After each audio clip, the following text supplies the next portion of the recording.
Me da gusto que estén suscritos al canal y la materia es muy interesante y es un tanto desconocida en México, por eso enfatizamos algunos hechos. Y como han visto, bien como presidentes o vicepresidentes han tenido alguna relación e impacto en nuestra política interna, política exterior de nuestro país.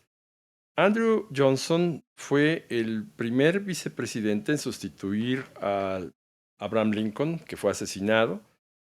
Y Johnson, es importante recordar que él fue el primer presidente sometido a juicio político y él tuvo que comparecer ante el Congreso de los Estados Unidos.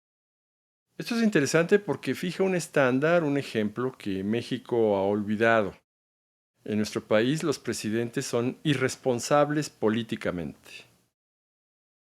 Esto quiere decir que no, a pesar de que violen la Constitución, no pueden ser sometidos a ningún juicio político. Se ha mencionado actualmente que en la presente administración se desearía tener un mecanismo para responsabilizar a los expresidentes. Bueno, es interesante la idea, pero lo que me parece más interesante es que se restituya en nuestra Constitución mexicana la responsabilidad durante el cargo, porque después de 6 años de un periodo presidencial en México, quizás sea demasiado tarde el perjuicio hacia nuestro país. De tal manera que Andrew Johnson nos presenta un ejemplo de cómo un acto que aparentemente era totalmente sin importancia, removió del cargo al secretario de Guerra y esto contravino una ley federal del Congreso. Y ese fue el cargo. Y solamente un voto en el Senado lo salvó de no ser removido por el juicio político. Posteriormente, las elecciones de 1876 en los Estados Unidos demuestran el gran desconcierto que hay en el sistema electoral de ese país. Ese país que se ufana de ser la democracia más importante del mundo, no lo es. Y lo vemos muy bien en las elecciones presidenciales de 1876. El sistema electoral de Estados Unidos, como pueden saber, se basa en 2 votaciones, una votación popular y otra votación por colegio electoral. Generalmente marchan al mismo tiempo y marchan con los mismos resultados. Pero en la elección de 1876, 2 oponentes, uno de apellido Tilden y otro de apellido Hayes, se enfrentan y aunque Tilden tiene la mayoría del voto popular, recibiendo 4.300.000 votos, mientras que Hayes apenas llega a los 4 millones. El presidente que surge de esas elecciones no es Tilden, como debía de ser, como sería en nuestro país, sino es Rutherford Hayes, el que perdió el voto popular. Y esto debido a que el voto popular no es decisivo en la elección, sino quien decide son colegios electorales, que son producto de las maniobras de los partidos políticos. Y Hayes recibe favorablemente un colegio electoral en Florida. Es interesante que sea Florida el que decida la elección de Hayes por un margen muy pequeño a favor de él, a pesar de que fue derrotado por el voto popular. Esto nos recuerda, por ejemplo, la elección de Bush contra Gore en el año 2000, donde Gore recibió el voto popular mayoritario y Bush un voto minoritario. Fue una manipulación de los colegios electorales lo que permitió que Bush ascendiera a la presidencia. Claro, la gran diferencia en todos estos casos, tanto de 1876 como el año 2000, es que ninguno de los candidatos contendientes manipuló otra vez la opinión pública para decir, como lo podrían haber hecho, el ganador resultante había cometido fraude.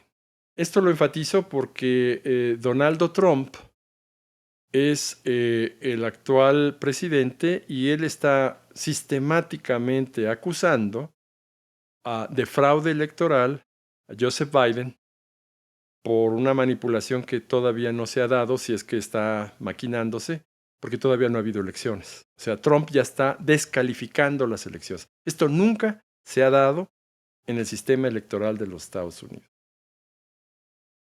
El siguiente vicepresidente que ascendió a sustituir a un presidente fue Chester Arthur, que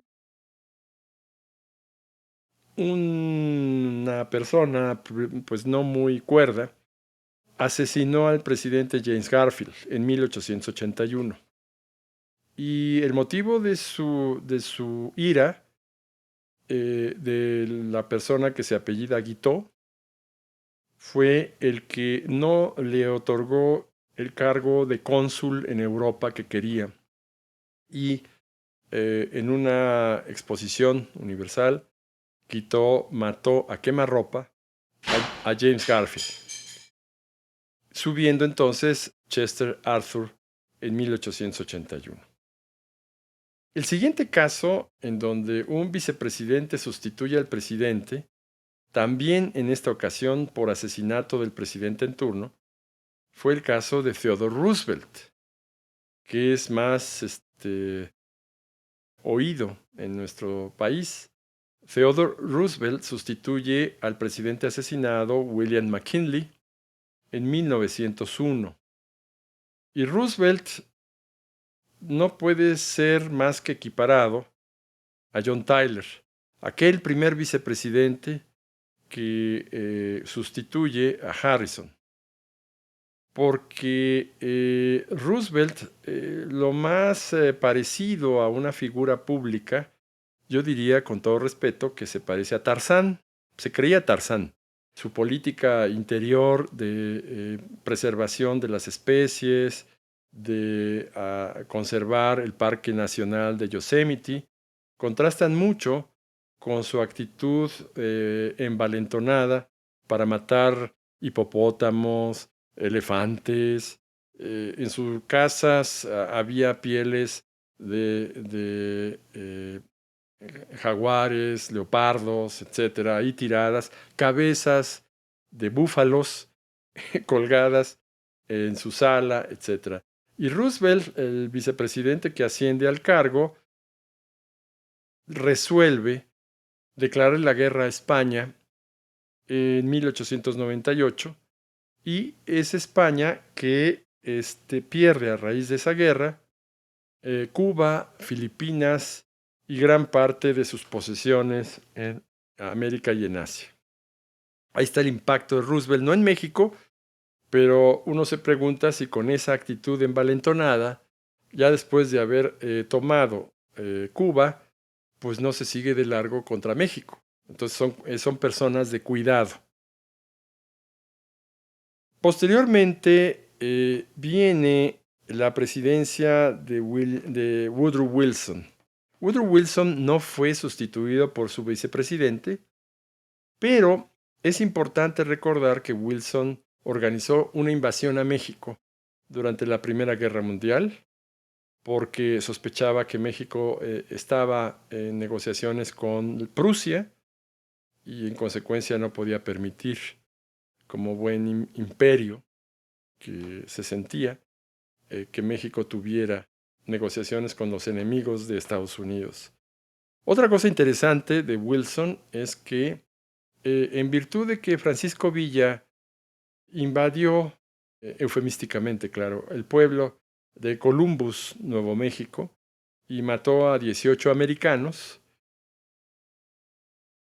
Wilson le pide a Pershing, al general que está a cargo de las fuerzas americanas en Europa peleando la Primera Guerra Mundial, que persiga a Villa en territorio mexicano, en una verdadera declaración de guerra absoluta, porque claro, Villa era una parte beligerante que no representaba oficialmente a México, entonces no podía permitir que nadie que fuera mexicano pudiera tener una acción agresiva, aunque se tratara de un pueblo minúsculo en el desierto de Nuevo México. Y sin declaración de guerra, invade México, persiguiendo a Villa, Pershing, y además con dos colaboradores muy renombrados posteriormente, Patton, el general Patton, y otro soldado de menor rango, pero que tendría una gran presencia posterior, que fue Dwight Eisenhower. Y Villa pues burló a Pershing, a Patton y a Eisenhower en las montañas de Chihuahua. Sin embargo, fue una afrenta para México en esa época, en 1916. Volvemos ahora con Franklin Delano Roosevelt, que no hay que confundirlo con Theodore Roosevelt. Él es importante no por la sustitución que sí al final tiene, sino es importante porque es el primer presidente que tiene 3 reelecciones. Es decir, desde George Washington, Washington había fijado el precedente de que un presidente solamente se podría reelegir en una sola ocasión, es decir, podría durar nada más 8 años en el cargo. Pero Roosevelt, por la situación de la Segunda Guerra Mundial, o por lo menos así lo pretextó, además de internar en campos de concentración en Estados Unidos a los japoneses y hacer otra serie de barbaridades con motivo de la Segunda Guerra Mundial, se reeligió por 3 ocasiones. Es decir, él ya había acumulado 12 años en el poder bajo la presidencia. Y esto es un precedente que está utilizando Donaldo Trump para que en la convención que en agosto ya también se organizó por el Partido Republicano, ya anunció que sería bueno que, dado que tiene tanto apoyo popular, pues se pensara desde ahorita, apenas es la primera reelección que está organizando, que ya se pensara que mejor pudiera reelegirse hasta cumplir 12 años en el cargo. Esto no lo sabe Trump, porque vaya, quizá no es capaz de saberlo, pero la enmienda de la Constitución número 12 lo prohíbe que un presidente pueda reelegirse más de una sola vez. Ahora, la muerte de Roosevelt fue al inicio de su tercera reelección.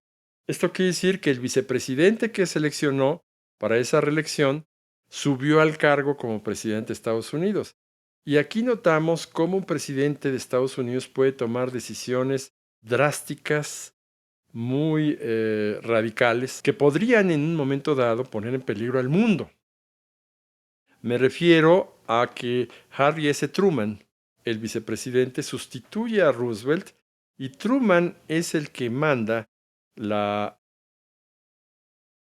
invasión a Japón y decide sin ningún empacho que la bomba atómica sea depositada en las ciudades de Hiroshima y Nagasaki. Una decisión que de alguna manera pues transgrede las convenciones internacionales en materia de guerra firmados en Ginebra y que afectó a ciudades con población civil de manera muy drástica, de manera muy seria. Fue un acto criminal de guerra que decidió Truman, pero se justifica de 1000 maneras en los Estados Unidos.